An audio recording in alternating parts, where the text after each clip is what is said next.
Renungan pada pagi ini diambilkan dari Injil Lukas 7 ayatnya yang ke 30 sampai ke 35.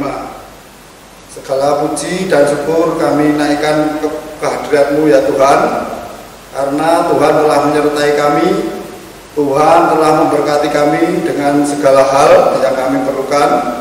Pada pagi hari ini kami akan menyampaikan firman-Mu ya Tuhan. Kiranya Tuhan memimpin kami dengan Roh Kudus supaya kebenaran firman Tuhan sajalah yang berbicara.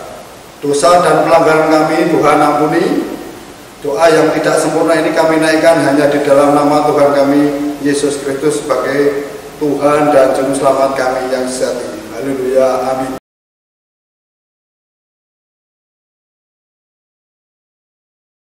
Tetapi orang-orang Farisi dan ahli-ahli Taurat menolak maksud Allah terhadap diri mereka, karena mereka tidak mau dibaptis oleh Yohanes. Kata Yesus, dengan apakah akan kuumpamakan orang-orang dari angkatan ini, dan dengan apakah mereka itu sama? Mereka itu seumpama anak-anak yang duduk di pasar dan yang saling menyerukan seruling. Kami meniup seruling bagimu, tetapi kamu tidak menari. Kami menyanyikan kidung duka, tetapi kamu tidak menangis. Karena Yohanes Pembaptis datang, ia tidak makan roti dan tidak minum anggur. Dan kamu berkata, ia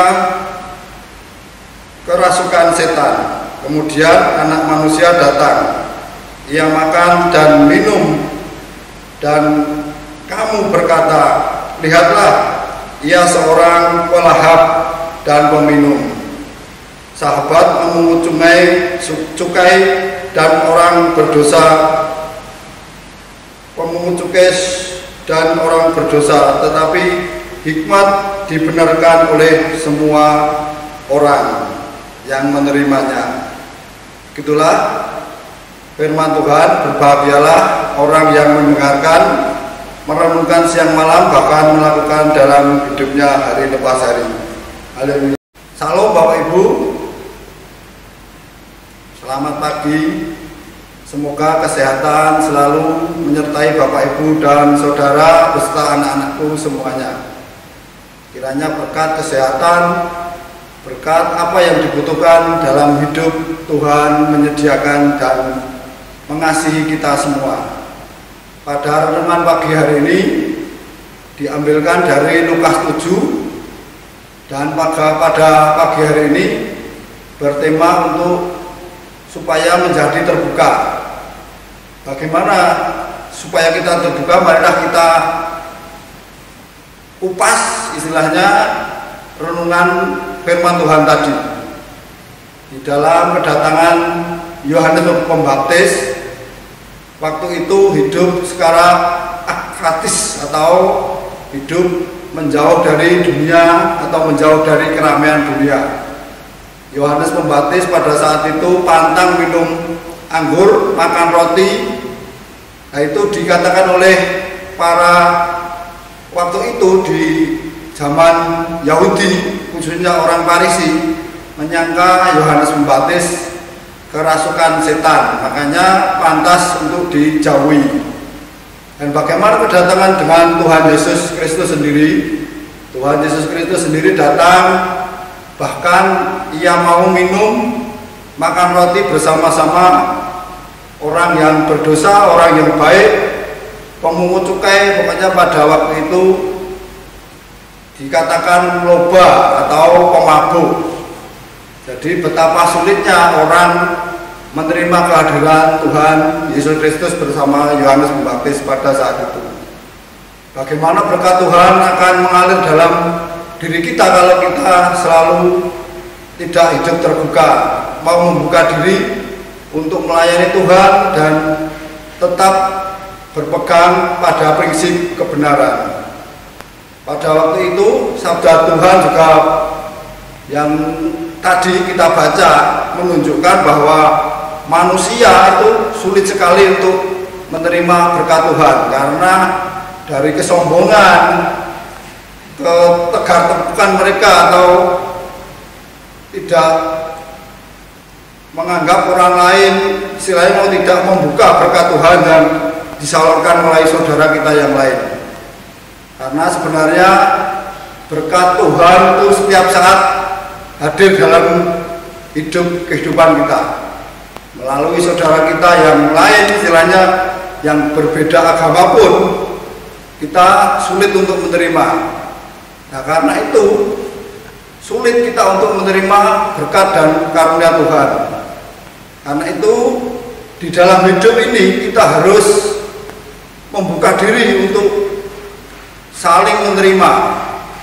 Kita tidak boleh membedakan perbedaan tadi, karena kalau kita membedakan perbedaan di antara kita itu istilahnya untuk menerima berkat Tuhan sangat sulit, karena dianggapnya orang lain itu salah, orang lain itu tidak benar, orang itu jahat.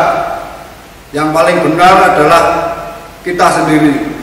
Nah, itulah yang menjauhkan kita dari berkat Tuhan. Karena itu poin yang terpenting adalah marilah kita membuka diri kita, merendahkan diri seperti Tuhan Yesus, istilahnya ditampar pipi kanan diberikan pipi kiri, jadi semua diberikan.